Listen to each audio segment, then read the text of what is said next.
More arrests have been made in the year-long drug investigation in Vernon County, bringing the total number of people in custody now to 16. News 8's Sarah Tamer spoke to law enforcement investigators about the significance of this bust, and she's in our newsroom tonight with more. Mike, the Vernon County Sheriff's Department announced yesterday the arrest of 13 people as part of this drug investigation, and another 3 arrests were made in the last 24 hours. They include Daniel L. Ames of Viroqua, John Haggerty of DeSoto, and Jeremy A. Gudgeon of Lafarge. Investigators say all 16 arrested are part of what they're calling a large-scale methamphetamine conspiracy, and more arrests are still likely. A big problem doesn't seem to hide away from even the smallest cities. It is a daily occurrence of a meth arrest or a heroin arrest or an opioid arrest or prescription drugs. What began with undercover controlled purchases of meth, heroin, and prescription drugs 1 year ago led to 16 drug-related arrests made in Vernon County, Crawford County, and La Crosse County. It's a large-scale drug bust, and it's not getting any smaller. Society is so mobile.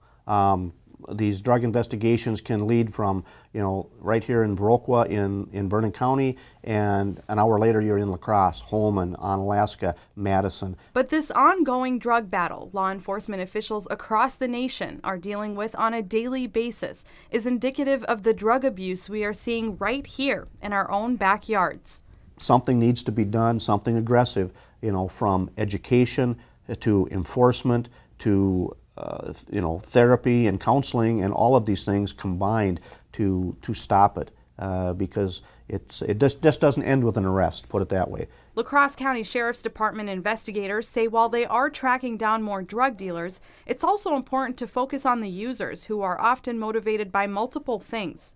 We have to work as a collaborative effort to try and get them the help to try and reduce the demand. We reduce the demand, we put pressure on the traffickers, and hopefully we can hit a happy medium there somewhere in the middle. Johnson says this drug bust sends an important message. The mobility of the drug traffickers in terms of social media, ability to travel, and their connections have spread out, but yet the world has become such a smaller place that we need to spread out with them and work together in more of a collaborative effort.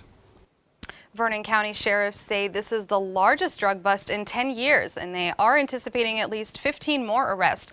However, it's not the biggest one. They say they netted 25 to 30 drug dealers in the past, which they say is the number they may reach in this investigation. They also said the investigation consisted of multiple buys on one person in order to confirm that they are dealing, and it's not just a one-time case. Thanks a lot, Sarah. Investigators are urging anyone with information about illegal drug activity to contact their local police department.